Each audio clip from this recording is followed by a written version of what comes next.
Welcome, friends and enemies, to episode 75 of the Adventures of the Bane Glorious. We've got everybody here. We've got Simon back. Oh, hello. I didn't know you were going to do me first. Sorry. Hi. We've got Kathryn back. Hello. We've got Edward back. Also, hello. We've got Jessica back. Hello. And returning yet again, Adam Broad. It's like I never left. Oh, God, not a fucking You make it sound like he's not invited. He just keeps coming back. Last time, you were exploring the extraplanar city of Sigil, and you were trying to track Faralynn through this brave new place that you had found yourselves in. You were asking some of the locals. You ran into a couple of strange creatures. Once Elsie had set off a glyph of warding in the form of a bloody handprint. She was frozen and then spoken to by these strange guardians of the city. Erallur managed to convince them that they were tracking somebody who was dangerous to the city rather than being a danger to the city themselves. And you then continued on. Sir Luke, having had a little bit of an experience with the gravity and not particularly liking it when he investigated the higher echelons of the spires and towers. You followed a trail using Erallur and Sir Luke's survival skills that led you higgledy-piggledy through the different wards of the city towards the ladies' ward, back into the trade ward that you'd come out of, and eventually to a shack in a rather more dilapidated and destitute area of Sigil that then brought you into something of a mine shaft that you sent some undead pigeons down with Juniper's help, sent Truffle down, and eventually got to the point where Sir Luke had to investigate and found a portal that he touched and then was shot through. When he didn't return, the rest of you decided to investigate with varying degrees of ineptitude, descending the wall down to the bottom of this tunnel. You walked through and found the portal, all of you stepping onto it, holding hands at the same time. Sir Luke found himself in a chamber with various doorways and a sloppy clay floor beneath his talons. He investigated a little bit, but then decided that rather than forge on ahead, he would wait and see if the rest of you came to find him, and did a little bit of jewellery work as well. You then all came through the portal a little while later and found yourselves in these chambers. You sent Truffle ahead with the light spell upon him, and he found an odd creature in the tunnels ahead that tried to swipe at him. Errol then messaged to the creature and persuaded it to come back towards you, and you had a brief conversation with this individual that had a single eye and seemed able to read some people's minds a little bit and others not so well. You were a little bit frustrated by the conversation that you had with it in trying to learn whether Faralynn had come this way. It seemed to think that you were asking about it or other creatures or something, and you then, through Erallur, named the creature Maybe, which is a very good name. I enjoyed that immensely. You then followed the creature once that it had said goodbye to you and found yourselves in a chamber with various walkways along its edges and across it, metal flooring and also made out of baked clay, with various tubes and strange scientific apparatus within it. You also saw a plethora of single-eyed entities staring at you as Truffle went to investigate. These eyes then all winked out, and you couldn't really see them, even in the light of Truffle. And as Truffle went to investigate one of the strange containers that seemed to have some form of movement within it, 3 metallic dogs, one of them with wings, descended upon Truffle. So I am going to need everybody to roll initiative. No. Natural 1. Yeah. Excellent. Can I just click? Yes. 13 for me. I'll go through everybody if that's all right. No. Oh, wow. That was terrible. Okay, 25 to 20, anyone? Jess? 21. Excellent. And Simon? 30-20. Lovely. Oh, what? I hate going first. Hold on. Everyone do their stuff. I'm going to quickly look at my spell list. 20 to 15. Ed? Flint got 16. Nice.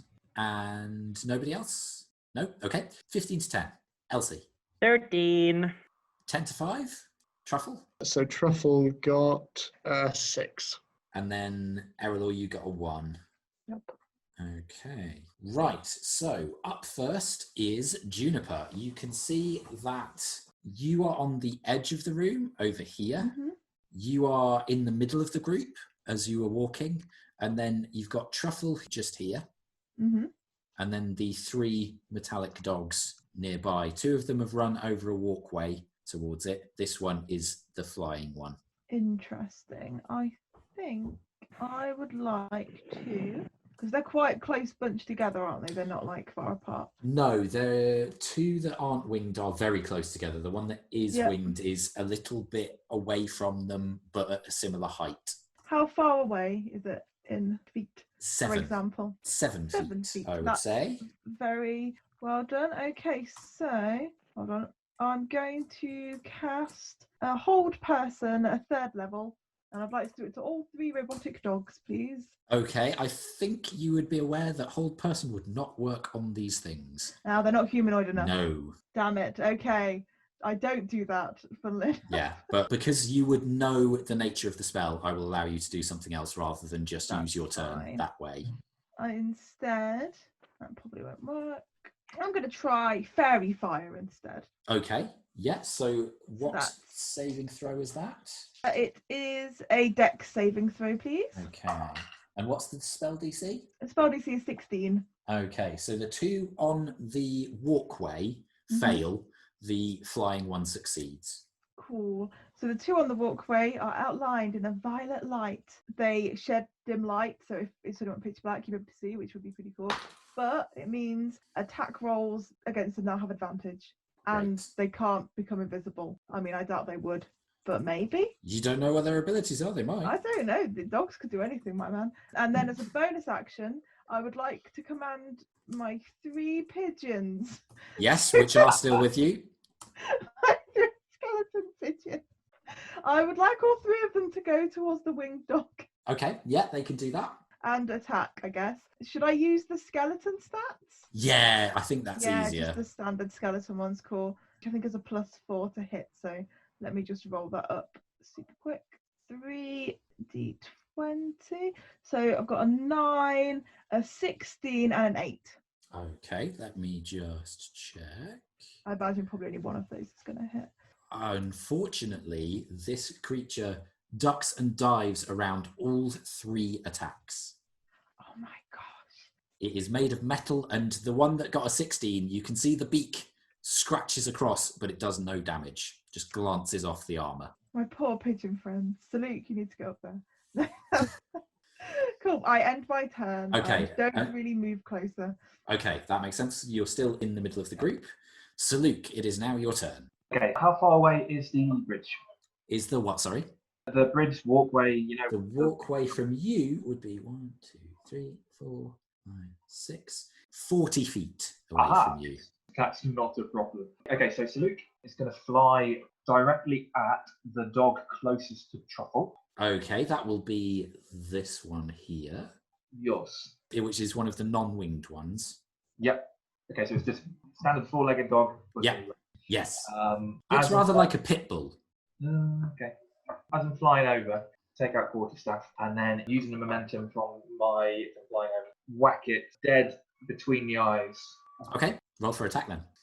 Is what he planned to do. That's a 25. Yes, that will hit. Lovely. And that hits. Oh, you'd have Oh. advantage on this attack because it's verified, so just in case you get Okay. an natural 20. I did not. Okay, It landed on a 20 and then rocked over to a 14. but you still hit, so it's fine. That hits for 11 bludgeoning damage. Nice. From that, I would like to carry on with a flurry of blows. Okay, so you're spending a So key my- point for that. Yup. So with my other unarmed hand, that's a 28. Yep, that will definitely hit. That one hits for 9. I'm going to try slashing damage. Because I've got my talons, I can use my talons as unarmed. So I'm going to try slashing damage and see if that does anything more effective. So yeah, 9 slashing. It damages it as much as you were expecting. Okay, cool. And with that flurry of blows, I'm going to try and impose one of the open hand technique things. Mhm. Please, could you roll a strength saving throw? Sure. Or 15. Natural 18. Nah, yeah. Okay, never mind. So I'm going to do the second flurry of blows. Okay. That's a 26. Yep, that will hit. Do all of these get advantage as well? Yes, every single one. Never mind. As long as Juniper is concentrating on the attack, it continues. Yeah. I just wondered if flurry of blows, if it counted as like first. Yeah, thing. no, it's everything. It's not like Guiding Bolt where it's just the next attack. It's every single attack. That hits for 8 slashing, and can I try the strength saving throw again? Sure. Natural 18 again. Okay, cool. Different dice. That's fine. So, Saluk charges forward, swoops up onto the walkway, and jams the staff down into its head. And you can see that it almost crumples the head into the neck. And there's a as the metal buckles under the hit, and then swings the staff back over his back and swipes twice with the claws. That one is looking very damaged. It is sparking a lot already. And then, to finish my turn, because I've made a melee attack, I can move away without provoking opportunity. Yeah. So I'm going to launch off backwards again and just fly out. So I'm hovering about 10 feet away from the walkway level with it. Okay, yeah, about there. That's cool. Yeah, great. Okay, that's the end of Saluk's turn. Flint, it is now your turn. Okay, so who can I see? You can see from where you are, because I seem to remember that you said that you were near the back of the group. Yes. So you are behind Brenner in a tunnel. Brenner is pretty tall, so I would say make a perception check. Okay. Ooh, I perceive okay. That's 20, not natural. Yeah, so it's a little bit difficult to see, but you can hear the noise of the various attacks going down, particularly Saluk's as he's hitting very well. And you can just see as his wings swing him back out of range of these attackers. Under one wing, you've got an angle where you can see Truffle shimmering because of the light and the two doggos in the purple light. It's a little bit difficult to see the winged one because of where Saluk is. So that would maybe present half cover because Saluk is in the way. Could I maybe move around Brenner and... You would be able to, but you'd be at half movement because you're stepping round people. Yeah, no, that's fine. Yeah? Yep. Okay, so... Just so I can get a clearer line of... Yeah, if you go... fire. Are you trying to get a clearer line of fire on the winged one or otherwise?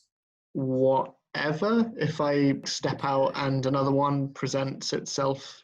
Yeah, if you went there, it's a little bit difficult, but you would get a shot at the winged one because Yeah, that one's okay. not obscured by the walkway as the other ones are.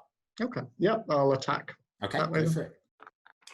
So that would be 15. That misses, unfortunately. So you shoot, and it just, again, sees you coming and dives out of the way. Okay, cool. I'll use my bonus action to reload. You've got it. Okay, so Elsie, it is now your turn. How far away are things and what can I see? Because you were next to Brenner, slightly in front, you can see the winged one. The other two, you can see a shimmering purple light, but not really anything else.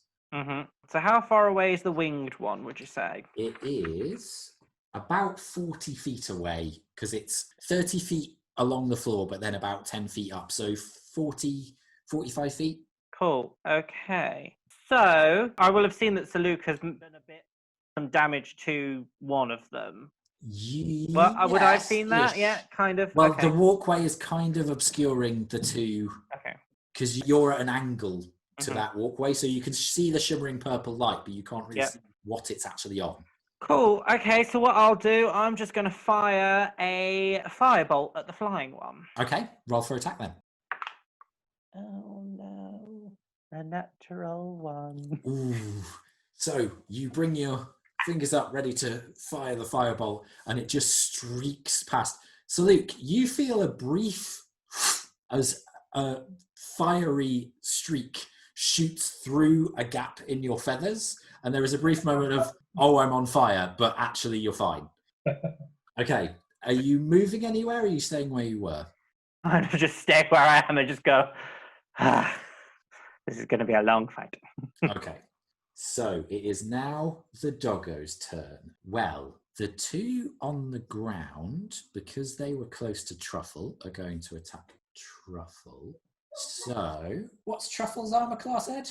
19. Oof, that's tough. That doesn't hit. That's a 17.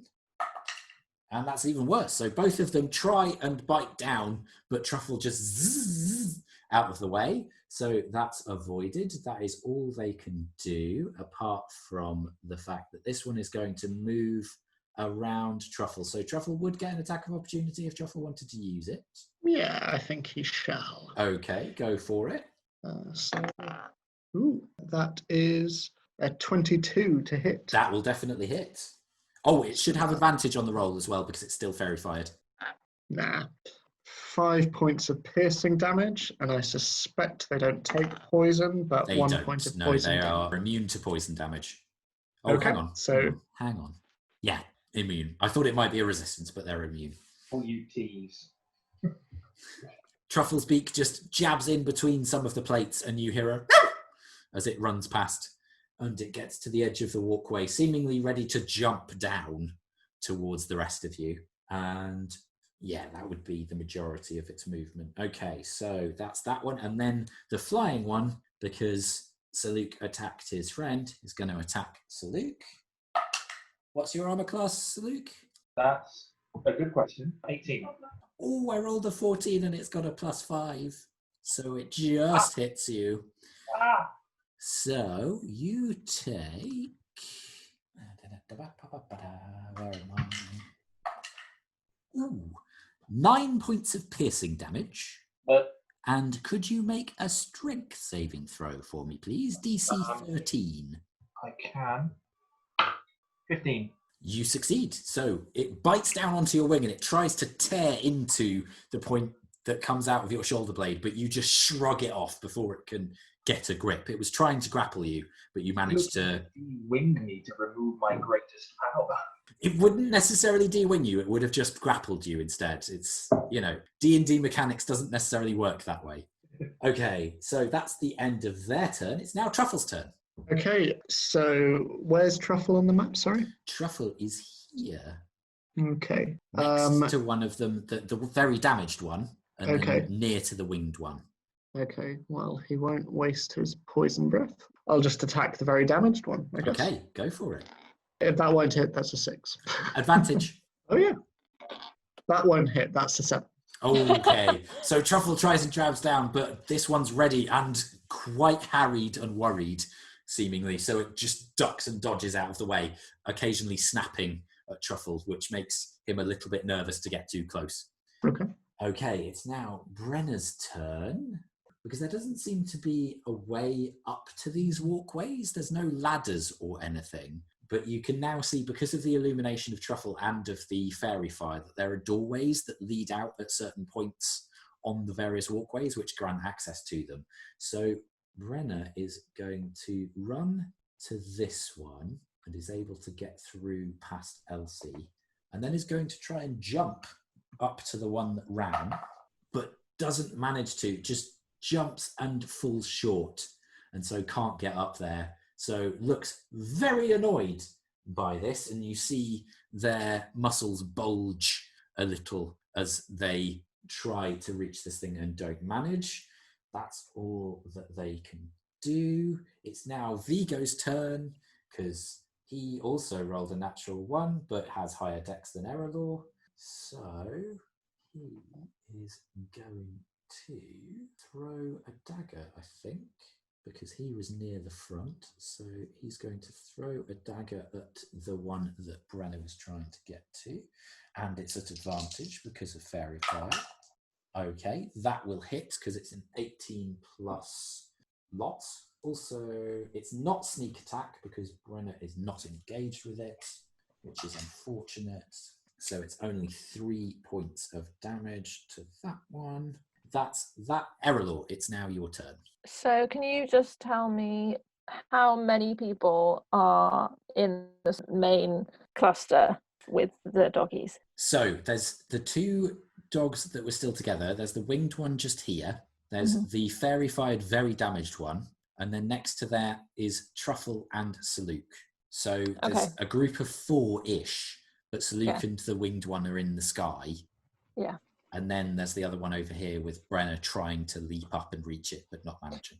And do I have a direct line on any of them? You would have an eye line on the winged one and the one on its own up on the walkway.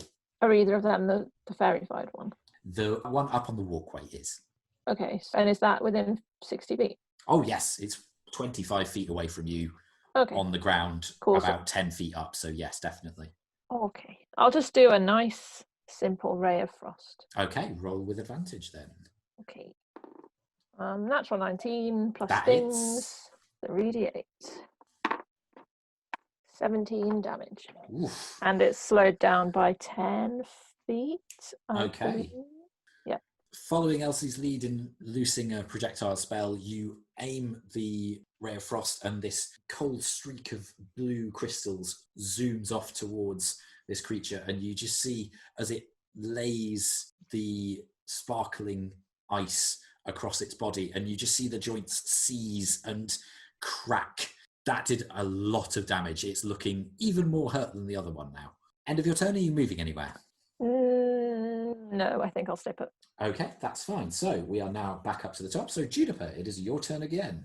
That fairy fire, man, that has really helped. It's some good stuff. It is some good stuff. Okay, so obviously I'm a little bit hampered because I can't use any spells that require You can use other concentration. spells as long as they're not concentration. Yes, that's what I mean. It has Yeah. to be like an instantaneous Yeah. one or something. So I think I will use vicious mockery on the dog that is looking the most worse for wear. Yeah, you could definitely do that. That's the one up on the walkway. So that would be a wisdom save? Yes, wisdom Okay. saving throw. And it's not at disadvantage because of fairy fire. It's only Yeah, it's normal not roll. physical. Yeah. Yeah. So what's your spell DC again? You said it last 16. time. 16. Okay. Wisdom. Okay. There's something incredibly hurtful in binary. Yeah, it fails with a 4. Oh, poor thing. Let me just roll some damage here. 1, 2. I mean, it doesn't really matter. It has 1 hit point left. Okay. I mean, it was 8, but it's fine. Wow, that's really good.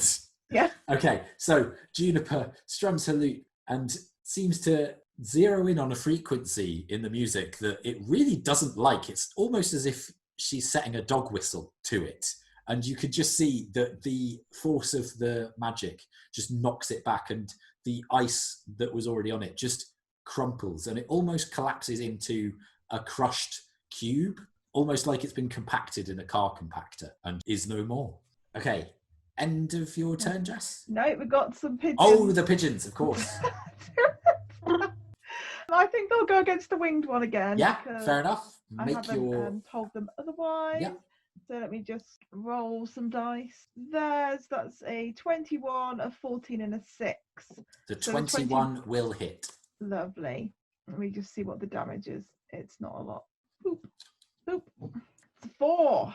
Nice. Yeah, get So, in there. The pigeon this time uses its little claws to rake across the wing, and you see sparks fly. Saluk, it's a little bit tense. There's a lot of fiery things happening around you. And I would also like, as my bonus action, do a little and give some bardic inspiration to Saluk. Nice. So is that a D10 now? Oh, we leveled up, didn't we? Hold on, let me Yeah. check. It should be on my features. And yes, it's a D10 now. Yeah. I leveled up. So you have a D10 to add to an attack, ability check, or saving throw. I believe. Yeah, you can't use it for Yeah. damage, but you can No. use it for any of those. Excellent. Okay. So Luke, it is now your turn. Okay. With fury in my heart, I feathers on end because of the inspiring music that's just being played.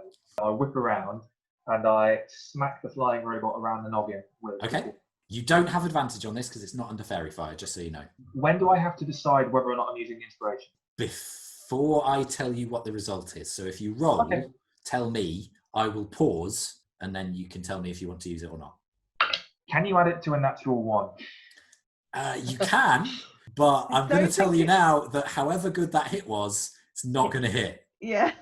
It'll be Okay. 11. No, a crit fail on an attack is a crit fail. Yeah. So, assuming you're attacking it with the staff, Mhm. okay, so you swing, your rage guiding you and your just pure monk reflexes, but unfortunately, you actually just whiff past it as it moves from the pigeon attack, and your staff actually just thump out of your hands towards the ground, just rolls across the floor. Okay, finding myself disarmed, I launch at it with my bare talons. Okay, go for it. Well, that's better. It's a 14. I'm going to use the inspiration. Okay.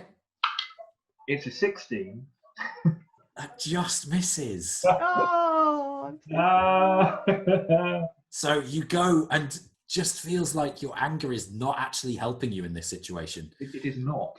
No, it's almost as if monks don't do well off using their emotion in fights. Are you doing anything else? A flurry or? I'm just having a read through my bonus actions to remind myself.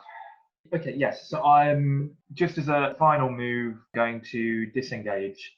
Okay. Just retreat backwards 10 feet in the air. Okay, that's fine. So you are up in the air. It's just that I've run out of platforms, so you'll move across. Okay, right. Flint's turn. Okay, I'm assuming there are things in eye line. Yes, The the winged dogs one are is, pretty much where they were beforehand. yes, and the winged one is much clearer because Saluk has moved out of the way even further. Right? Cool. In that case, 16 to hit. Misses, unfortunately. So you go to Is the it- road. You try and Is draw it a still bead. advantage? Sorry. No, or- not on the winged one. The winged one Okay. saved against fairy fire, so it's not on that Okay. one. I'll use my bonus action to reload. So there's the ripple and ting of the bullet hitting the metal wall. Okay, Elsie, it's now your turn. Gonna use a firebolt on it again. Okay, on the winged one again. On the winged one again. You've got it, go for it. It's a 16, so I guess that doesn't hit. So, a little bit distracted by the soft boom of Flint's cannon, you accidentally streak the firebolt on almost the same trajectory, despite the different angles, and you manage to burn the same portion of the wall that his bullet went into. Okay, are you moving anywhere, or are you staying where you are? I don't do anything. And I just, yeah, no, I don't move. I don't do anything. Okay. I just watch other people do cool shit. Okay, so it's now the dog's turn. That one that's very injured is going to try and attack Truffle again because the little bird is frustrating it. Misses with a natural 2. And the other one is going to fly to Saluk because Saluk was trying to attack it. So it goes there. And that is a 21 to hit. Ooh. And you take 7 points of piercing damage. And can you make a strength saving throw for me again, please? 16. So you're fine. You're not grappled again as it tries and goes for your throat this time. But you just manage to get your talons in its way and push it off before it can sink its teeth too deep. So that is their turn. It is now Truffle's turn. Okay, Truffle is just going to attack the one that's close to him. Go for it. With advantage. That's a 21 to That will hit, definitely hit. and that will just be 8 points of piercing damage. Okay, so Truffle lancing his beak into one of the points that Saluk has managed to damage it at just seems to hit a crucial wire, and there's a of electricity. Truffle is not harmed by this, however, as the sparks just wreathe around his shelled form, and this one crumples to the deck. Not moving. Nice. Lovely. Truffle's going to reposition himself so he's near to the winged one. Makes sense. And anything else? No, that'll be everything. Great. So Brenner turns around, gives a nod to Juniper and Erallur, respecting that they managed to take down the one that they couldn't, and then looks frustrated at the one that's flying and shrugs and can't really do anything, to be honest, because Saluk's in the way through no fault of his own, just because of positioning. So I suppose, well, could move round and throw their axe, I think. Yeah, let's give that a shot. Not very proficient at throwing axes, but we'll give it a try. I mean, that's how you gain proficiency, isn't it? You just throw enough axes until you get good at it. Practice makes perfect. Yeah. Excellent life advice. It doesn't hit, so you see the axe whirl over your head, Saluk. You are getting a lot of stuff thrown at you. It's not comfortable, but misses, and the axe just clangs across the floor elsewhere. It's now Vigo's turn. He is going to pull out a short bow and fire at it. That, I think, Yes, because it's 19, so that will hit. So if it's a short bow... Oh, of course. Okay, roll the 1. So that would be 5 points. And that's it. And then it's Erallur's turn. So there's just one left? Yep, there's one left, and it's getting hit a little bit, but it still looks pretty good. Can I see it? You can, yes, from where you are. Okay. And this one's not fairy fired. No, the fairy fired ones have been destroyed. I think I'm going to risk just doing a Ray of Frost again. Okay. Remind me, Ray of Oh, Frost's a good cantrip, isn't it? Yes. Cool. 14 and 8. That will definitely hit, yeah, 22. Cool. 15. Wow. And 10 foot of movement reduced. Got it. Again, this blue streak arcs over to this creature, and you see the wings just dazzle in the light that Truffle has as it seems to seize up and almost drop a little bit out of the air as the cold takes its effect. Back to the top. Juniper, it is your turn. Yay! Okay, I'll do So the- convincing. Yeah. It's hard for you to have concentration, you know. Oh, actually, I do have concentration again. Well, because the yeah, the fairy Yeah. fire's gone. Yeah, screw you, fairy fire. Either way, I am going to make the pigeons, they can go first. Yeah, got I'm it. just going to roll. One got a 1, but the other 2 got 19s. They will both hit. Lovely. Let me get those D6s out. That's 11. Okay. So Very well. the pigeons, moving in a semi-V formation with the 3 of them, zoom after this creature as it tries to attack Saluk and just smash through various parts of its body. Pieces of metal and shrapnel fly everywhere, and the wings just spiral down, and there's a soft tink as the frozen ice is broken on them and they shatter across the floor. The pigeons took it down. Pigeons. Okay, so you are now in this chamber seemingly alone. The creatures that you saw before with the single eyes, in the confusion of the fight, seem to have all disappeared from the room. How many exits were there? Sorry. It's difficult to see from where you were, but now that you've come further into the room and you saw with the fairy fire and Truffle, it seems that there are a couple of exits on each walkway, and there is another exit at the other end of the room straight ahead. I'm going to swoop down and pick up my quarterstaff, Yeah. and then in the same motion loop round and land on the bridge where the doggos were. Okay, yeah, that's fine. So you're now nearish to the tube that Truffle was investigating. Okay. Can I investigate one of the dogs? Yeah, you can investigate the one that you hit first, absolutely. Roll an investigation check. Try and learn something about it, like how it operates or Yeah. anything interesting. Tell me something interesting. That's a 6. This kind of technology is not anywhere near your expertise. It's very advanced. You've never seen anything like it on Faerun, but that's about all you can tell. On that similar line of thought, looking around the room, can I ascertain what this room would have been used for? Why the dogs might have been guarding it? That kind of thing. Roll an intelligence check. Well, that's a 10. It seems that the room is still in use, for one thing, rather than just used for experiments of some kind. But you can't really tell what without looking further into what the tubes might have within them. Can I do that? There's no way up to the walkway from where you are. Okay. So, Luke, might you be able to perhaps nip up there and have a gander at what might be in there? I can. Everything here is beyond me. I do not know what any of this is, but I can have a look. I'll And send from where Truffle I- up. Oh, no, I was just going to say I'll send Truffle up with you.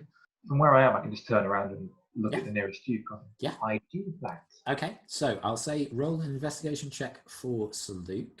And Truffle can't really investigate stuff, not having But I can hands. see Yeah. through him, though. Yeah, can't so I was going to say roll a perception check rather than investigation for Truffle. Okay.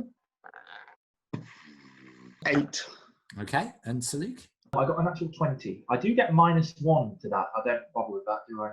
Well, it depends. I think, generally speaking, there's debate about whether you crit on a skill check or not, but you would succeed on a 19 anyway, so it's irrelevant because the DC was 15, so it's fine. So Truffle looks in, trying to see the thing that moved before. So Luke, you take a little bit of a more appraising view of the tube itself rather than what might be in it. You walk around it a little and you can see that there are some tubes attached that seem to be filtering through some of the purple liquid that you can see inside. And as you do, you just see one of the tubes has a little bit of a tentacle move down it and then back into the larger tube. I jump back in surprise and fly down to rejoin the group. Okay. Find anything of use? Well, it seems to be some kind of device. There's something inside. I do not know what. It looked like some kind of tentacle. So we're still assuming that Faralynn came through here? Is that a general school of thought? Well, they wouldn't tell us if they saw anyone, would they? Had we, from last episode, when we entered this room, had we seen, I can't remember, footsteps or anything that would lead us to believe Faralynn had been here? Or was it just because we were following? No, you tried to discern it, but your survival check was very low, so you didn't. You saw footsteps of the strange creatures that led you here, and you've seen the symbol that is on the floor of the forelegs and head of the dog that then shifts into almost a comet shape that Erallur and Flint recognise from the disc. But there's no guarantee or evidence that Faralynn has been this way. Can we look for any dried blood that wasn't made just Yeah, make a survival check. Okay. 19.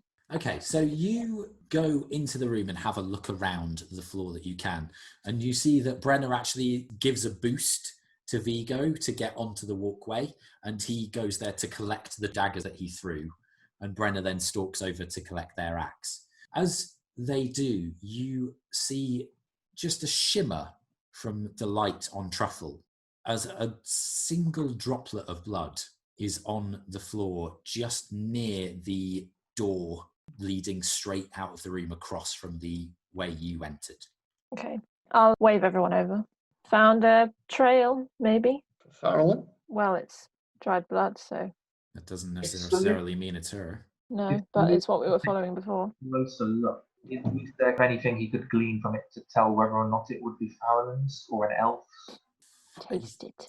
So Luke is not a forensic scientist, so I don't think there's any way that would be possible.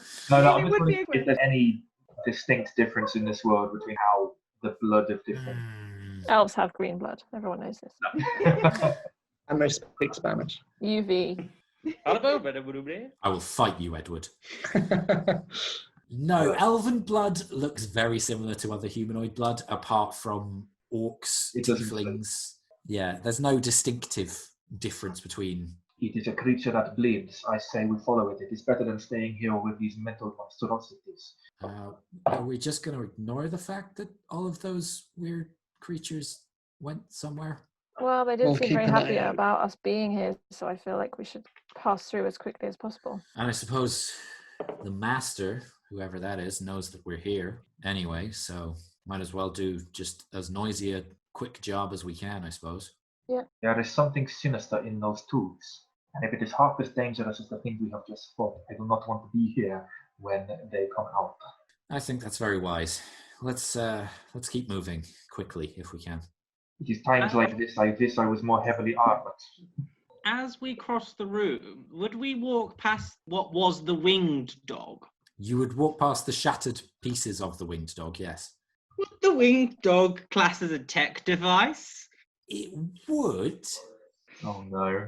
Can I use my artificer's law just to inspect the pieces? Yeah. So that is a history check, which doesn't go well. I'm liking how you're all rolling tonight. It's very positive for me. An 11. Yeah, this is not familiar technology to you. It is far beyond your capabilities. Okay, I do pick up a piece though. Okay. Pocketed. Do I see her examining this? Make a perception check. Are you doing it obviously, Elsie, or are you trying to Oh be yeah, I'm not surreptitious? trying to be surreptitious in the slightest. I walk up to it and go, ooh! Okay. So I would say that, Flint, you would see that with your passive.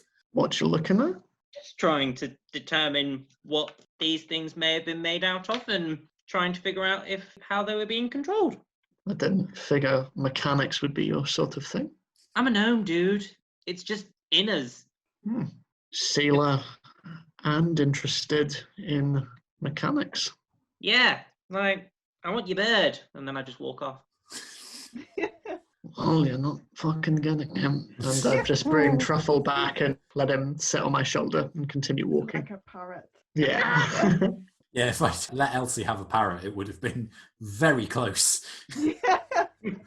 It's like, Okay, so you go across the room and into this other doorway. The passage leads you down, and this part of the passage is, again, metal floored rather than the soft clay of the one that you came from before, and leads you a little way in a higgledy-piggledy, but you can tell that it seems to be curving to your right ever so slightly.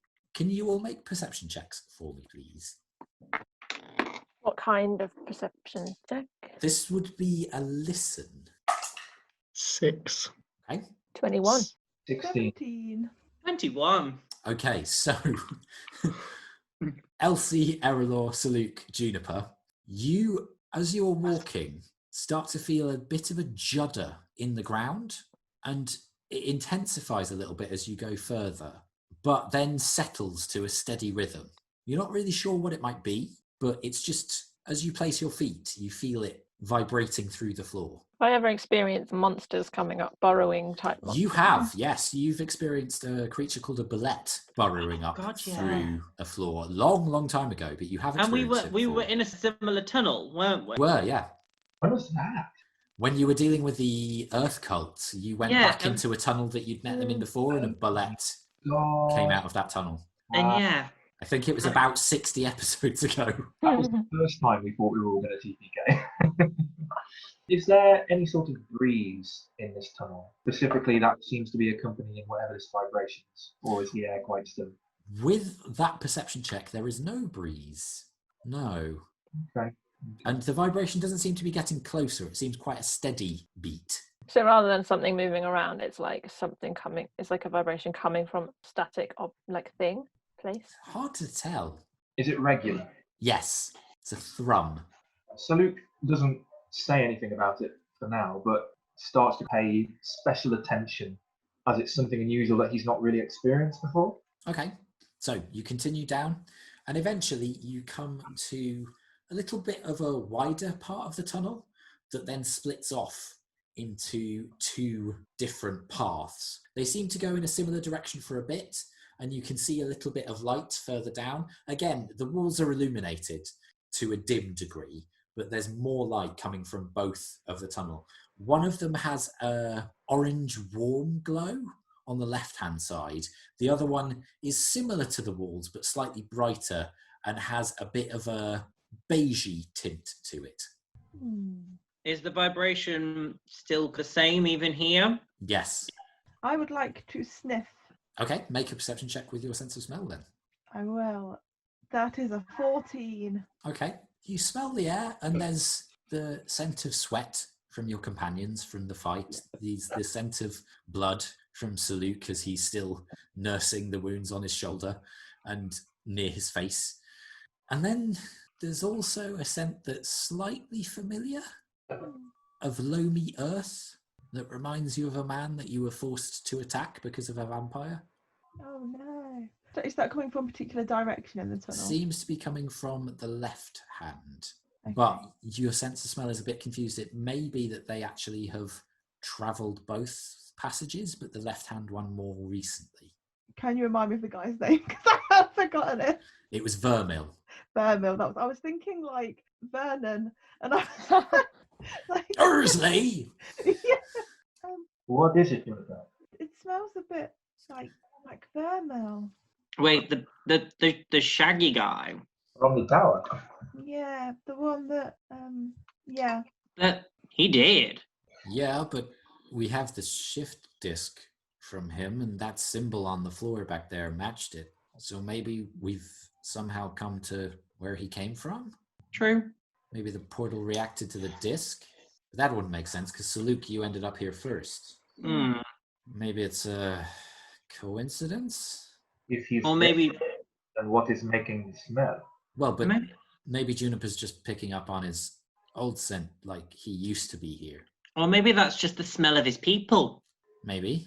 Do people have particular smells, Juniper? I would say that'd be a yes, wouldn't it? Yeah. Each person has their own distinct smell, but if they live in a particular place, it's reasonable to suggest that they might smell of the environment. Yeah, I mean, everybody smells different. And some people, if they live in the same place, they'll pick up smells. If you work in a bakery, you might smell a bit of bread. Oh, I should have worked in a bakery. I think we all should have worked in bakeries. But the pub is a good alternative. Wait, pub? Yeah, we have. You're not pub. invited. Oh, I was just going to suggest that Juniper and I set up a bakery when all this is over in your pub, but okay. If But we're you not would invited, just get used to the smell. You can't smell yourself after a while. That's true, and I would Erallur, never want to get used to the smell. You of want to fresh have bread. a friend who smells like a bakery. That's what you want. Erallur, I thought we had a connection, like, and we were now friends. So can you not be such a bitch and not invite me to your pub? That's just rude. Well, you have just confirmed all the feelings. Yeah, it's strange how suddenly the sassy one wants to be everybody's friend when there's a pub involved. I didn't say everyone's friend. Okay, yeah, definitely confirming a few feelings. Shall we carry on? Oh, So, Juniper, you think we should go to the left? I mean, that's where he was, so I don't know. Depends if we think Faralynn would go where he was or where Can I he have another wasn't. look for the trail? Yeah, sure, make a survival check. Can I assist? You can. So, are you wanting to roll yourself, Simon, or are you giving Kathryn advantage? I'll give Kathryn advantage. Okay. I rolled a natural 19, so yeah, and that was a 2. So 20, 21, 22, 23. Wow. Okay. So it takes you a little while. The tunnel is a bit dimmer, but you do still have Truffle's light on, I'm assuming. Yeah. So you Yeah, and I would probably refresh it. Yeah. So when you needed. use Truffle to investigate a little bit closer. There's no blood splatter in this part of the tunnel. So Luke cannot smell very well. I would trust your nose, Juniper, wherever it led. Okay, I guess. I mean, I shouldn't. I mean, Verma was trying to hurt us, but I don't think I would have hurt him as much if that vampire lady hadn't convinced us we were best friends. So Perhaps we can explain. Perhaps we could not meet any of his friends or family and just continue elsewhere. would that be Not the have right to thing explain that someone died at all. to do? Would that be the right thing to do, Erallur? I think that's the right thing right now. I trust you, Erallur, completely. Okay. So we're going to avoid the smell. I mean, I think we should just go wherever we think Faralynn has gone, whether that's there or not. Well, but we don't know where she's gone. No. If Faralynn was in the tower and so was this smell, to me You it think makes that sense it's to be followed. related? I mean, we could, if we don't want to split up, we could send Truffle or my pigeon friends. I gesture towards my pigeon friends.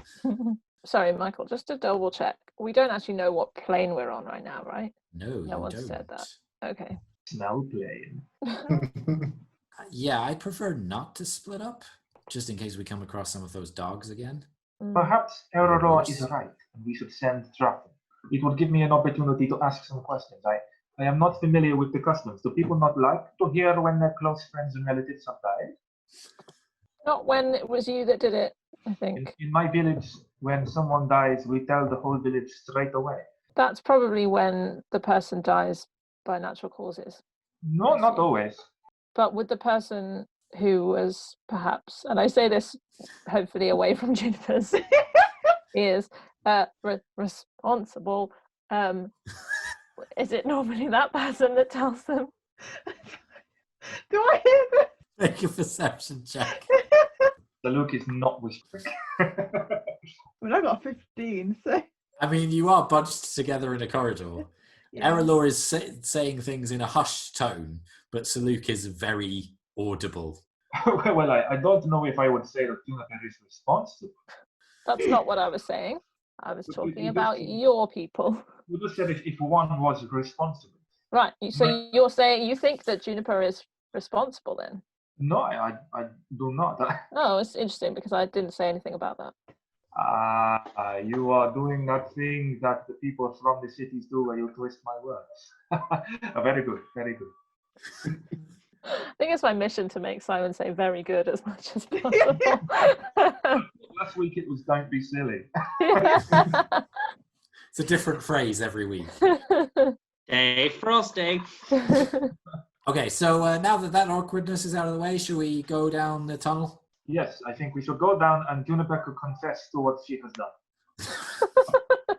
So, Flint, could you send Truffle down ahead of us? Hey, of course I can. Thank you very much. Be careful. Okay, could you make a perception check for Truffle and for yourself, please, Flint?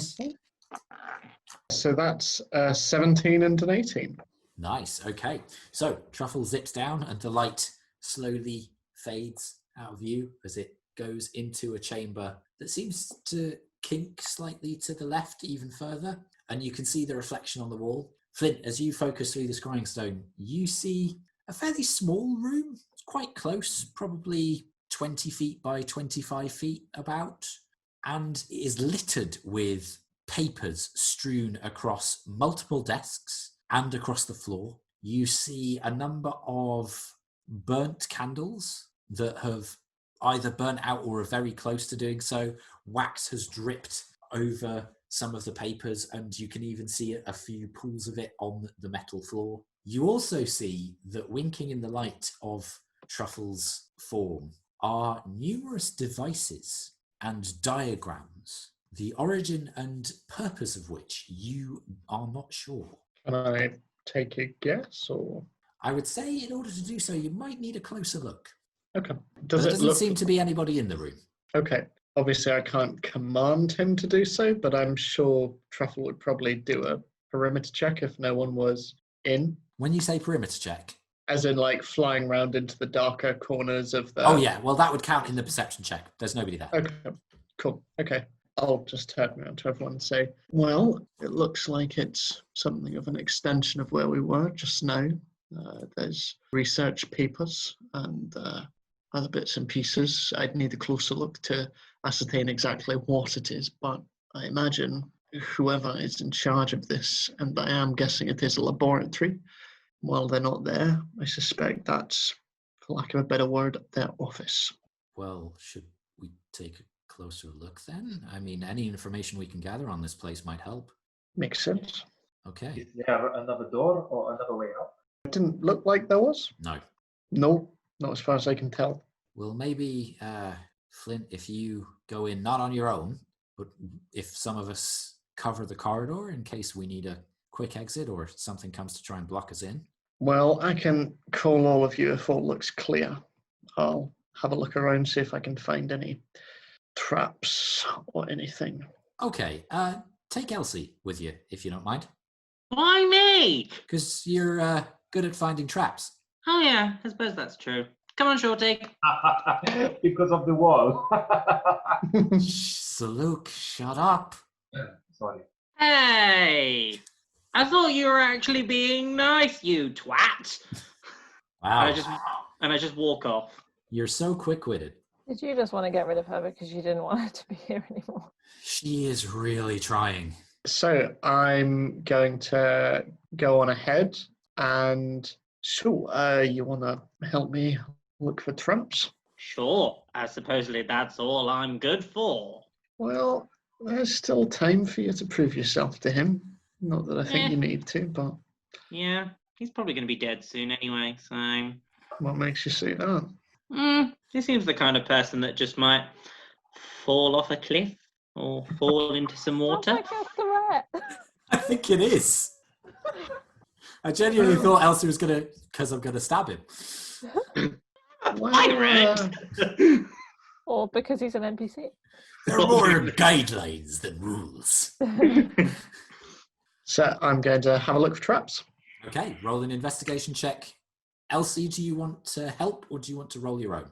So would it be an investigation check? Yes. I shall help him. Okay, so Flint, roll with advantage.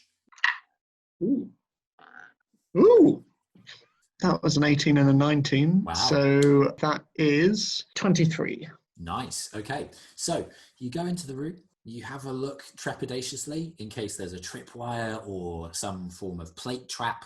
Doesn't seem to be. You head further in, nothing. You have a look around. Doesn't appear to be a trap room. Does the chaos of the room look normal, or does it look like this is recent? Roll an investigation check. Yeah, is it cluttered chaos, or as in, is it notes just strewn everywhere, or yeah, does it look like there was a struggle? Elsie, what did you get? I got an 11. To your eye, it's hard to tell. It doesn't look like anybody's rifled through anything, if that's what you mean. And Flint, you get the impression, as Elsie seems to pick up a few papers, that it seems like the person who uses it is very much an ideas person and jots stuff down very quickly and then seemingly throws it elsewhere. It doesn't look like it's been ransacked or anything. Okay. This might just be me, the player, being meta, but with the knowledge that the professor escaped, does any of this research look similar to the stuff we found in his office under the Undermountain? Okay, I would say roll another investigation check because you're investigating the research now as opposed to whether there are any traps. 17. No, there doesn't seem to be a similarity between the two in terms of penmanship or design. As you look through, you can see a few diagrams of the dogs and particular aspects of their metalwork. You can see some of the shift discs. You find a few pieces that look like they were maybe prototypes or that broke at certain points. There appear to be a couple that are almost folded in half and one that is half small, half big. And then you look a little bit closer and you can see under a stack of papers that Elsie was already looking at, you just see the edge of one that looks vaguely familiar and pull it out. And you find yourself looking at the mask that Faralynn wore to obscure her identity. Both sides of it depicted the latch mechanism, and you see that within it actually had a visor through which she was able to see out, but other people were not able to see her eyes. So it looks like her mask was designed here, if nothing else. I believe we saw some of her writing when we were in Ardrathan. You did. Does this look like her writing? It does not. So Flint's found a diagram of the mask, not the actual mask itself. No, a blueprint. Okay. A blueprint, okay. No, the hand of the writing is very cramped and quite slanted. It's very different to Faralynn. Okay. With this new bit of information, is there anything around pertaining to the Sword of Souls? Not in this room, no. You look through more of the paperwork, but doesn't seem to be. And then you settle on looking at some of the devices that you don't recognize, which includes an odd bracer that sits on a almost mannequin arm that is designed, made of wood that has various rings mottled through it. It's a very elegant piece, the thing that this sits on, but the gauntlet, and then it seems to have a pad on the back of the hand that is connected by a few wires that run into the two quite scrappy pieces of metal that then would bind over the forearm. To your eye, it's not great workmanship. It looks like it might be a prototype of some kind, and you're not really sure what it might do. And then you look around and you see a few other bits and pieces that don't look terribly elaborate. You could probably replicate them. I'm going to turn to Elsie and say, I think it might be safe to bring the others through. I just want to have a wee look around. I go to the entrance of this room. Mm-hmm. Would they hear me if I shouted them? Yeah. Come on! It seems to be safe for now. Such a reassuring thing to hear. Can I identify the thing that's on the mannequin hand? Yeah, it'll take you the 10 minutes, but you definitely can. Yeah, yep. Okay. So, do the rest of you go down the corridor at Elsie's call? Yeah, I think so. Okay. I think while we're walking, I go, Erallur, it was good that we stopped the dogs, wasn't it? I mean, they weren't real dogs. They weren't like truffle. That is a very, very good question. I think the person you should talk to about that is probably Flint. Okay. He knows the morals of these things. Talk to your dad, darling. Yeah. Okay, I'll ask Flint. I'm sure it was good. I'm sure I'm good. It's fine. Okay. While I wait for the others to come into the room, can I look for anything of value? Roll an investigation check as you hear Flint go quiet and seemingly start to draw sigils in the air. Dirty 20. Okay, you find a bag of ruby dust Ooh. that has a value of 1,000 gold. I pocket that. You find a half-used bag of diamond dust. I thought you were about to say tissue for a moment. That has a value of 750 gold. Half diamond dust. And you find the device which you believe that these two pieces were being used for that is incomplete. It seems to have particular portions of it where the dust would lay. There are channels where some of the diamond dust has been weaved into it. It appears to be a wand of some kind. I pocket all three. Okay. As the rest of you come down the corridor, you come to a room that not all of you can fit in. Yeah. So who is where? As in we can't all fit in because there's too many of us, or because it's a small room? Both. There's too many, there's clutter, and it's a small room. Yeah, so it's not like Stay in the corridor. Alice in Wonderland small. No. It's not a shrunk room and suddenly Flint is big and his legs are sticking out of it. Yeah. I will stay in the corridor and look back along it for anyone approaching. Okay. Brenna does the same. Me and Erallur will go in. Okay. That's Okay, fine. so Yeah. So you go in to find Flint middle of the way through an identify spell, which you recognise. He has done this many times. Elsie, are you hiding the fact that you're putting this stuff in your bag?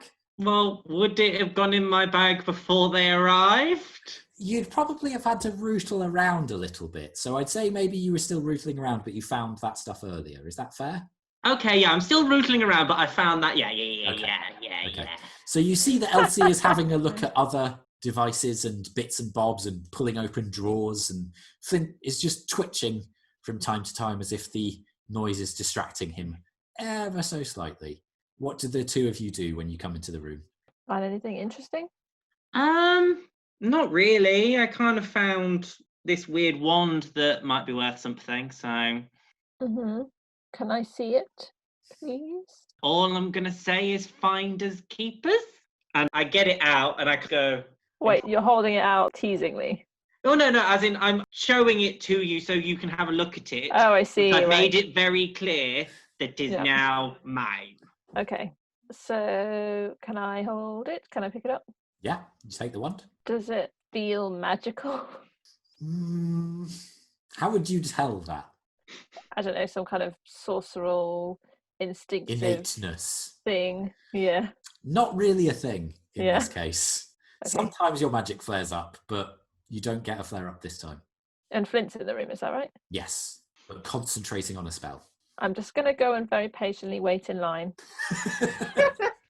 Okay, so a few minutes pass. Elsie, Erallur still has your wand. What you doing? I'm just waiting for Flint to finish concentrating so we can find out what it is. And after she's finished, I'm going to ask her about those dogs.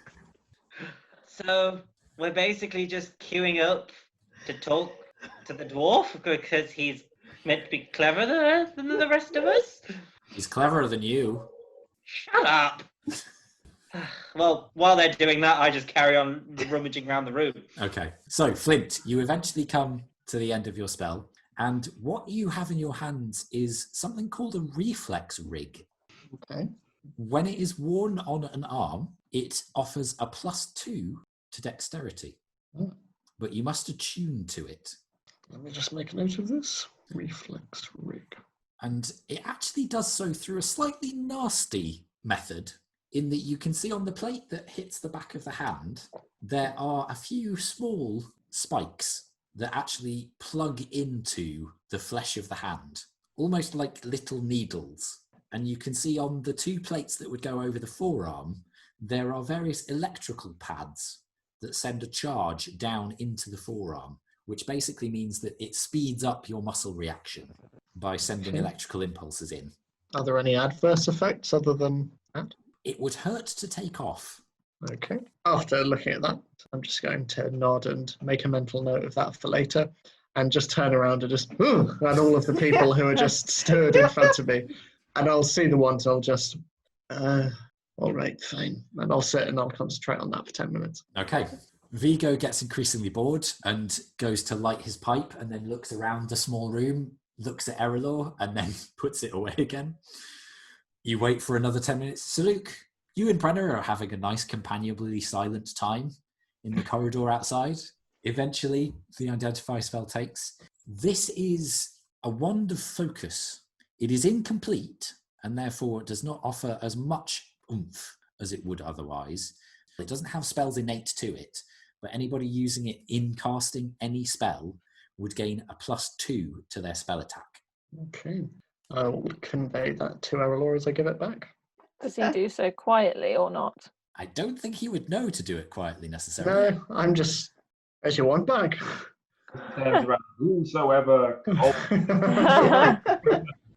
As I hear him say, "Here's your wand back," I go, "My wand." Yeah, Juniper, did you want something?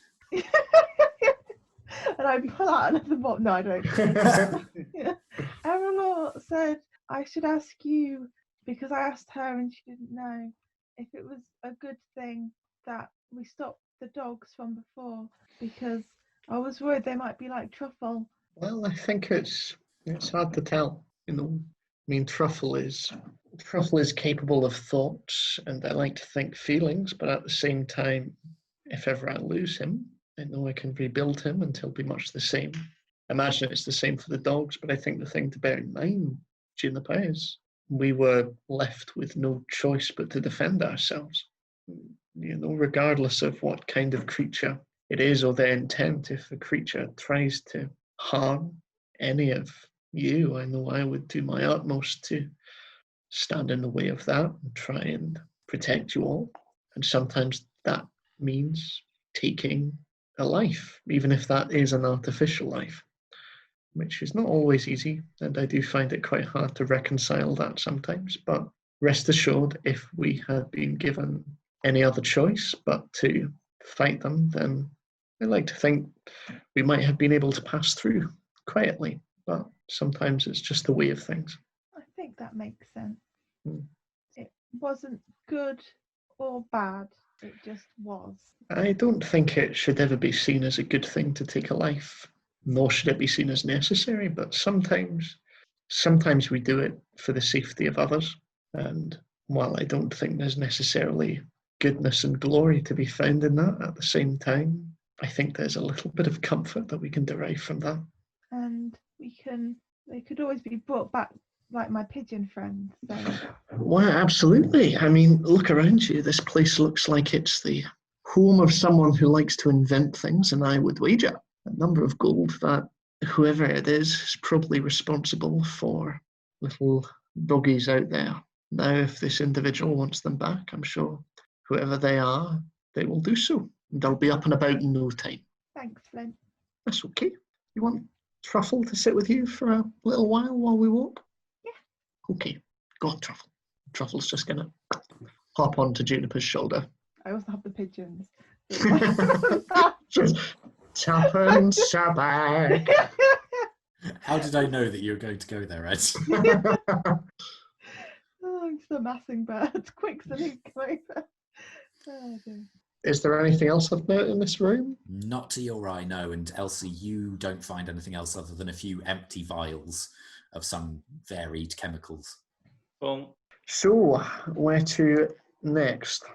Well, we know a bit more about this place. Did you find anything that would point to us being in the right place to find Faralynn? Well, I mean, we found designs for a mask very similar to the one she wore. Well, that's promising. Even if she isn't here, then maybe we could ask the master if he's at all willing to talk to us, even to speak before he kills us. What maybe she was planning next? Maybe. Well, I'm happy to follow you. If you want to lead the way, I will keep an eye out for traps, and I will keep an eye out for anything similar to what we found in this room. That I think is probably all I can add to this little expedition. Sounds a good idea. Okay, so just to check, I feel like we don't want to run into the Master and we do want to run into the Master at the same time. Everybody else agree with that? I think we should be on edge. Already am. Okay, down the other tunnel we go. And Vigo starts walking off past Saluk and Brenna. Ah, you're finished. I take it you find lots of exciting things. Yeah, seems like it. Erallur, can I have my wand back, please? Oh. Why don't we pull together all of the findings from this little outing of ours and then assess how to redistribute that at the end? Sure. So I walk over to the table, grab the design of the mask, walk back over, put my hand out and go, I'll look after them. No, it's fine. I've already put it away. But thank you for offering. It looks like you have plenty to carry already. Has she already put it away? Yeah. Did you just roll something? No. Okay. It's just me putting my headphones down. I was like, what are you doing? Micah hasn't given you permission. I could be a dick, but I'm not going to. I just look at her with it. Elsie pulls a grotesque face at you, Erallur. And I don't move until she starts moving, and I stick right beside her as we walk down the corridor. Can I be extra careful that she doesn't pick my pockets, please? You can, yeah. Elsie, is that something that you're trying to do? Maybe at some point. Okay, just let me know and we'll make the rolls when that happens, okay? What do you mean when? When she attempts it, not when it succeeds. There will be rolls involved, Kathryn, don't worry. I was more questioning it was when rather than if. Well, but she stated that she wants to do it, so... Okay, so you continue down and you go down the right-hand corridor where the slightly dimmer light was, carry on past towards the glow, and again find yourselves in a slightly larger chamber than the office. Not as big as the first chamber that you were in, but this one again has a similar collection of tubes, but all but one are empty. And you also see this room goes in a bit of a dogleg, and there's a corner that is obscured and much darker than the rest of the room. There are a couple of doorways that are actually occupied by doors as opposed to the openings that you've had previously. These doors are heavy. They have various metal studs within them. Looks like almost blast door quality, and they are currently closed. And there's just a soft glow that is the beigey light coming from that single tube. Any sign of anyone at all? Make a perception check. 8. Nope. Is Truffle still lit up? I don't know. Erallur, is Truffle still lit up? I've been lighting him up every time he needs it. Okay, Unless so it's I like would assume that he scary. is then, yes. Yeah. Flint, could I borrow Truffle for a moment, please? Aye, of course. Juniper, do you mind if Saluk borrows him? Yes, that's okay. Okay. Curious to know what is around that corner. Could you send him ahead? Yeah, of course. As Truffle travels forwards, I'm going to stay just out of the radius of his light, but following as silently as possible behind, so I can use him to see what's around there. Got it. Okay, so Flint, make a perception check for Truffle. Saluk, make a stealth check and then a perception check. So 16. Okay. Stealth and then Perception. perception. Okay. Stealth was 15, perception was 17. Okay. Truffle flits around the corner gracefully. Saluk, you are following just in the shadows. And Flint, as you're watching through the scrying stone, there's a brief moment where Truffle veers back as if almost something made him jump. And then Saluk, you see this judder and have to quickly step out of the light lest it fall upon you and reveal you. You're not in whole shadow, given that you're on the edge of this light and this room is slightly lit, but you are in a little bit. And you then see the reason that Truffle veered back. It seemed that he was surprised by the fact that there appears to be a metallic humanoid body in a rack that is affixed to the wall in this dark corner. And the even more disconcerting thing is that there is no head upon this body. There is, however, a head lying inert on a table across the way from this metallic thing. And you get the sense, Saluk, that it is not armor. It is a robotic shell with bits and pieces that attach and fill the hollow. You can just see in the neck that there seem to be a few cogs in there. They couldn't fit around a person. Does the head seem to be aware at all? No, it doesn't. There's no glow to the eyes. It hasn't blinked at you. The mouth hasn't moved. And the mouth is a little rectangular line. The eyes are circular, but have a bit of hollow to them. They go into the head a little ways, as if there might be a mechanism inside that would light up were it active. Okay. And there's no one else in the room that I can see. Make a perception check. 21. You turn, having walked through the majority of the room and not really seen anything. And then you see in the tube, there's something floating in the water. It's slightly obscured by the odd liquid, and you can't really see what it is, but it's small and seems to have 4 limbs and a head, but you can't really see what it might be from where you are. From where I am, I take it I can't see enough to see if it looks like the movement, the tentacle that I saw in the other tube. No, you'd have to get closer for that. So I approach the robotic head, Okay. and then with my quarterstaff, I'm going to gently rock it, just prod it and see if it responds at all. Okay. Arm's length prod. Okay, so you just prod it and there's a... As it rattles, nothing else happens.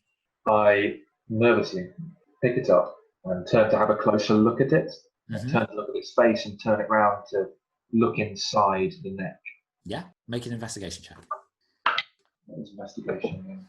It's an 18. So you have a look and you can see the mechanism that would allow it to attach and sit in the neck of the body. You can see the various catches, and you would perhaps have to put it in sideways and then turn it and lock it in. Again, it's very advanced technology, even more so than the dogs were. And you look at the face, and as you look, it's oddly expressive. Despite the fact it's quite blank, there's a quality to it that's almost slightly mournful. And you find yourself coming back to those eyes as you look over the mask. It's very well finished, very well made and welded together, and has a copperish quality. And there's a couple of portions where the copper has oxidized and it's turned slightly greeny blue. Other than that, that's all the detail you get. And it doesn't look, the face doesn't look like anybody. No, it's just a metal plate. Nice. Yeah. Yeah. Okay.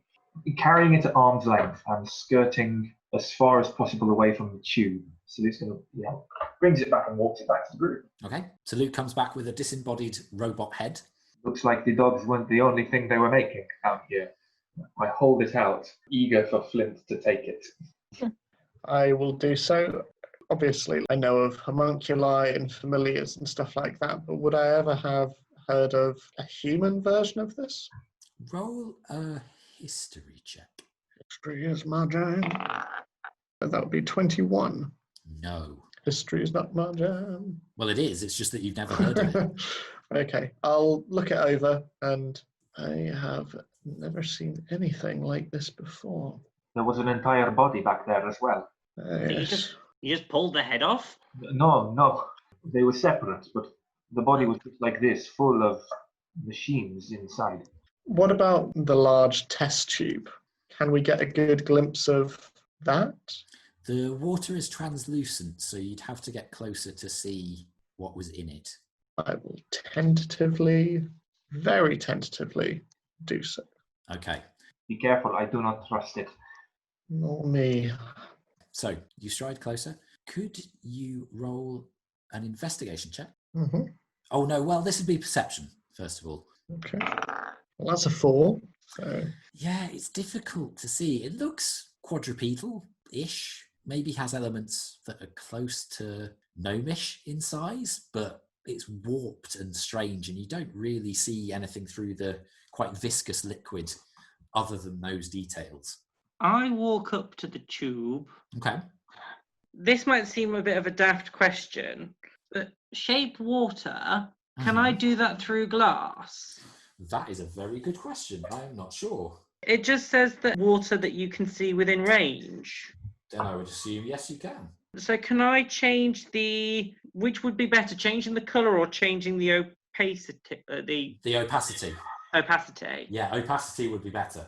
Yeah, so can I change the opacity of the water to make it clear? Yeah, absolutely. So you see Elsie move up to the test tube, Flint, and then start to cast a spell, and you see the water ripple as the colour drains out a little, and you can now see clearer through this beige water. The thing inside is malformed. Its limbs are not the same length. One leg is very much longer than the other. One arm is just 3 claws popping out of the shoulder joint, and the head looks almost like a calf of a cow. It's got a long, swollen nose, slightly floppy ears. Whatever this was, the experiment did not go well. That's ugly. Are there any notes or anything in the room? Roll an investigation check. That's a 10. No, this room is devoid of notes. Are there other ways out, or is it just... There are the 2 sealed doors that were Right. big metal chunks. Okay. I just turn to everyone and say, well, I don't know what else we're going to find here. Looks like another dead end. But I'd wager what we're looking for is probably through one of those 2 doors. Okay. Have we checked if they're locked? I don't believe so, no. Okay, Elsie, I think this one's for you and me. Shall we choose a door each and have a look? Sure, why not? Do you have a preference? I will take the closest. Okay, the closest one to you is the one nearer the test tube and the darkened corner. Cool. Okay, so as you walk towards it, Vigo goes, let's check for traps too. Yeah. Roll an investigation check first of all. Dirty 20. Doesn't appear to be trapped, but it is locked. Cool. Okay. Vigo calls, mine's not trapped. No, neither's mine. Okay, ready to pick the locks? Sure. Okay, roll a lockpick check. So that will be your dex plus your proficiency. Dex plus my efficiency. And remember, if it's low, you have reliable talent. So Because would this fall under feeds tools? yes, So what, I've got expertise on them. yes. So you double your proficiency, don't you? Yes. So 32. Wow. 'Cause I got Okay. 20. Wow. Okay. So like butter, you slip the lockpicks in, twist, turn. You can feel the points where the lockpicks might break, and you deftly maneuver, and the door click unlocks. And you hear from the other side of the room, there is another audible click, and Vigo turns to look at you and nods respect your way. Both doors are unlocked. How big are the doors? Hefty. I turn to Brenna and go, do you want to come help me with this?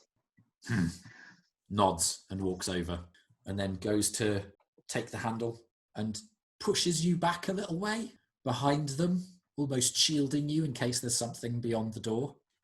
Looks at the rest of you, nods, and then opens the door handle, and the door and swings open. There's no squeak of hinge. It's obviously very well maintained and oiled, but immediately you are hit with a blisteringly cold wind, and rain starts to patter on the floor. And Brenna looks out, and you can now see that beyond the doorway is a landscape obscured by a heavy, heavy storm that is just slamming into the room now. And as you look, Brenna then has to wrestle to try and close the door and manages to do so. But before, can you make a perception check, Elsie? So that will be a 19. Okay, so just as the door is about to shut, you just peer around Brenna's leg and catch as a lightning strike slams into the ground not 10 feet from where you are. And the landscape around is illuminated. You can see that the point where the lightning hit has immediately turned to glass, and there are actually a few other points of glass around this sandy landscape. You also discern that the room that you are in moves as more lightning strikes in quick succession. The rumbling that you heard before links. You are in some kind of contraption that is moving across the ground. Okay. And then the door boom, slams shut as Brenner brings it to. Right. Would anyone else have seen the rain and the They will have anything seen else? the rain and the flash of lightning, but nothing else Okay. beyond it. Right. Well, that seemed to be a lot more interesting than just opening a door. We're in a moving room. What? How do you mean moving? I don't know how to explain it, but I felt a vibration earlier as we were moving along, and it's all just clicked into place now that, yeah, this room seems to be moving. Just this room, or I don't know the answer to that. when did you feel the vibration? When did I feel the vibration? Back in the tunnels. Yeah, back in the tunnels. Did I anyone don't- else feel anything? I did it at the same time, but I did not know what it was. No, neither did I. I thought it was just something possibly underground, possibly something, moving, so I didn't think anything of it.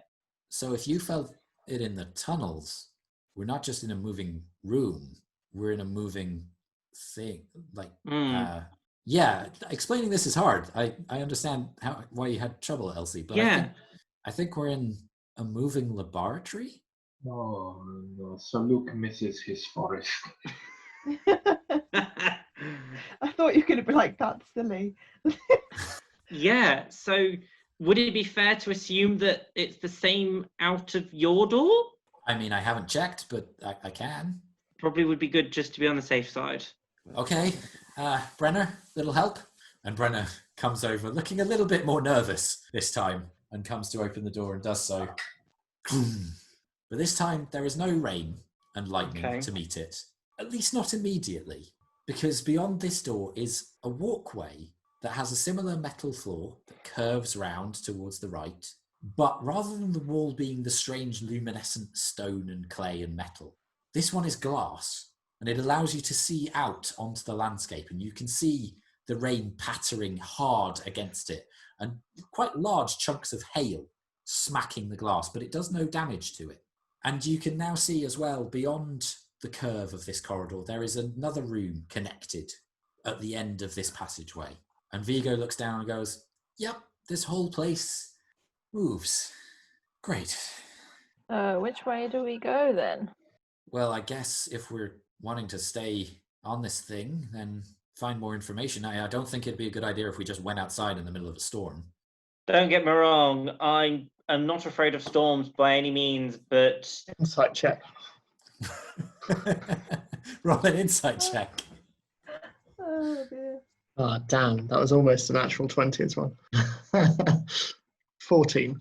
Elsie, are you being deceptive or are you telling the truth? oh, is he actually inciting check? I mean, Yeah. It was a half joke, but I'm rolling with Oh no, I'm being completely honest. it. I love it. Not afraid of storms. You get the sense, as a pirate, encounters them a lot. And because of her sister, the lightning magic, very used to it. Cool. I nod. But yeah, I think it's probably best to stay inside for now until we feel that we either come to a dead end or we have explored as much as we can. Okay, let's carry on down this weird glass walkway then. I agree. So Luke, maybe leave the creepy head behind. Well, I don't have it. I thought you did. Did you give it to someone? I thought you still had it. Flint has it. Yeah, he gave it to Oh, me. okay. I missed that. I yeah. apologize. Sorry. Flint, maybe leave the creepy head behind. I don't like I, the idea of it coming to life in the middle of us doing something else. Already putting it on the ground. So you just leave it on the ground, and as you leave the room together, you glance back, Flint, and just see the dead eyes of it just staring in your direction, but no life coming from them. So you carry on down this corridor, and it's a very weird feeling. It genuinely feels like you should be being buffeted and battered by this storm, and there are lightning blasts that hit. And as they do, you can discern that you seem to be in a mountainous area, but it's difficult to see with the occasional lightning flashes and the deep rumbles of thunder that come soon after it. it's quite disorientating. It's almost like a strobe light effect with the frequency of the lightning, but the facility that you're on doesn't seem to be damaged if it is struck by the lightning. In fact, Flint, you notice that when the lightning does strike, the sparks seem to be swallowed by the walls rather than blasted apart. It's almost as if the facility is somehow using the lightning to power itself, or at least gathering that power for some other purpose. It's like it's designed to be able to do this. As you come to the end of the corridor, you are met with a very similar door to the ones that you were at before, but this one is even taller, perhaps even as tall as 15 feet. And Vigo, who is in the lead, goes, okay, give me a minute. This one's not trapped either, but just stand back, just in case we're walking out into the middle of something again. Elsie, I can't do this one. Would you mind? Typical. All right. There's no need for that. I'm a big enough person to ask you for help. Come on. And so Dex plus proficiency. Yeah, and it's speed skills. Another 32. Nice. Because I got another natural 20. Wow. So you just don't even look at the lock. You're just staring at Vigo with a very smug expression across your face as you slide the lockpicks in, and there's a satisfying clink. And Vigo just nods wearily. Brenna then comes to the door. And this one has a slightly different handle. There seem to be two parts of it that Brenna then heaves together, and the door opens and swings towards you. You find yourselves on the edge of a very well-lit chamber. It's a lot taller than any of the chambers that you've been in previously. And as you start to look around the corner, Elsie, you can see that the reason that this chamber is much more well-lit is that two perfectly stable chandeliers hang from the ceiling. They are large, they are grand. The crystals within them wink with a familiar light, similar to the dazzle of the diamond dust that you collected before. It's possible that these chandeliers are made from pure diamond. Okay. And as you look around, you see a very long table that stretches the majority of the room. You see, again, walkways at various levels, but rather than the utilitarian metallic ones in the chamber where you met with the dogs, these ones are almost like balconies with wooden balustrades and velveted carpet. You see that there are a few openings in the room, but rather than the door that you just came through, they appear to be quite tall and round. Some of them are even off the floor a little ways, which is a bit weird. It looks like they might be ways of traveling for creatures that don't have legs. Okay. Do you go into the room? Sure. What do the rest of you do? I think I'm just observing from afar. Okay. Make a perception check then, Flint.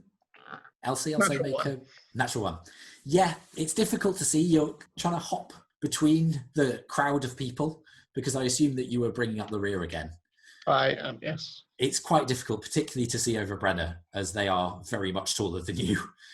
Elsie, as you enter the room, you see hovering at the other end, not actually hovering, but in disposition rather than flight height, is the creature that you saw way, way back in the tunnels.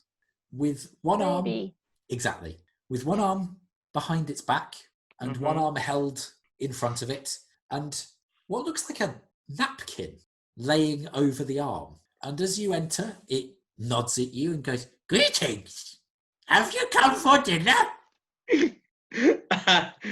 I turn to look back quickly at the others. The rest of you hear the vaguely familiar voice of Maybe shouting across this room. I'm just going to gesture to Elsie, like, after you. I sigh, turn around and go, "We'd be delighted." Lovely. Take a seat. Except for the head one. Don't take that one. Okay. I guess I'll walk in and go and take a seat. Okay, there are lots to choose from. In fact, the table is long enough for 40 seats either side. Okay. None Is of them there... have settings at them.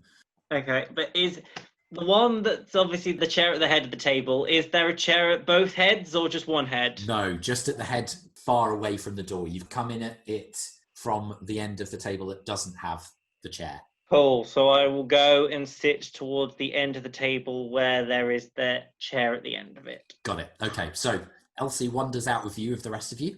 Just going to hang back and watch. Okay.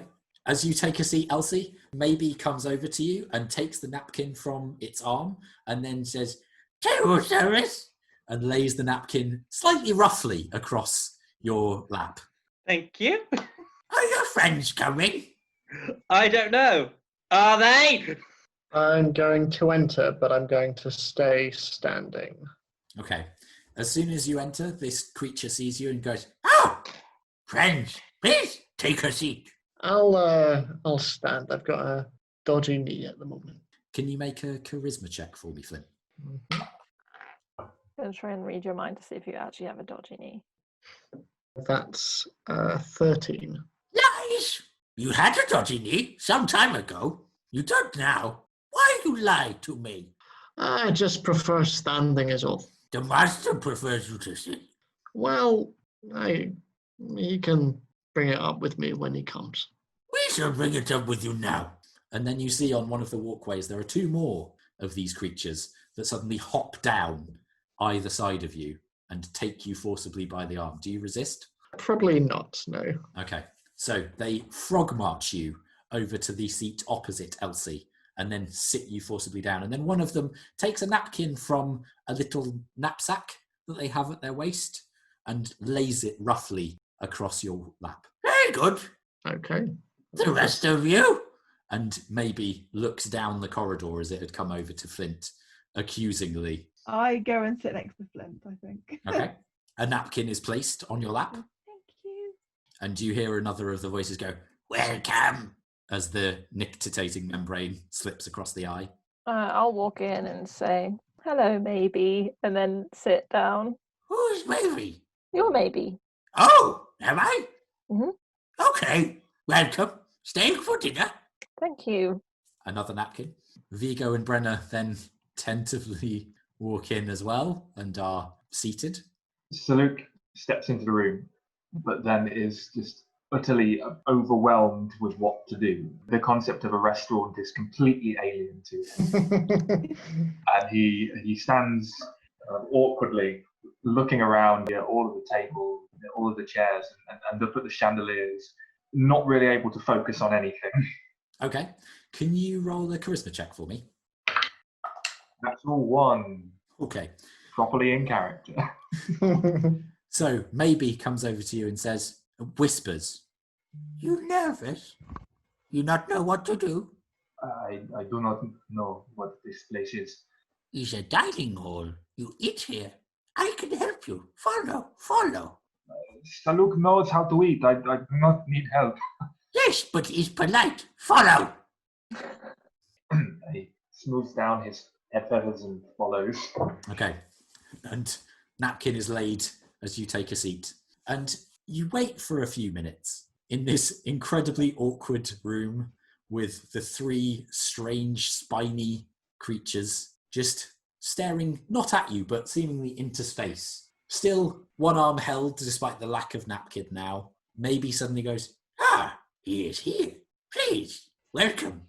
The master," and bows very low as it raises its other clawed hand. And you see, walking from one of the openings, and then seemingly gliding down an invisible set of stairs, is a human man with an almost bald head, shaved close, but quite a receded hairline.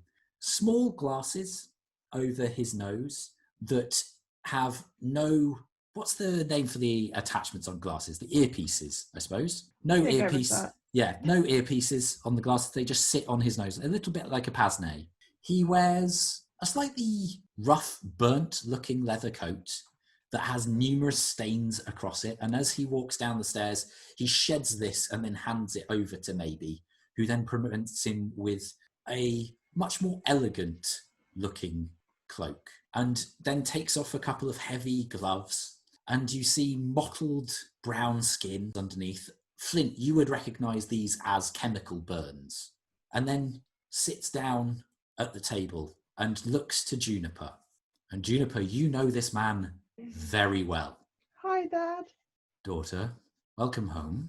It's changed a bit since you were last here. Yeah. And you've brought some friends. How wonderful. And that's where we're going to end tonight's session. Called it. Called it. Well, you're a tube dog. Thank you very much for playing. I hope you enjoyed it. Thank you very much for listening. Like, subscribe, review, all that good stuff. We shall be back soon. Everybody wants to say bye, say bye. Bye. Bye. Doghouse. Is that every time now, Simon? No, only when special occasions call for it. Okay. Keep it frosty.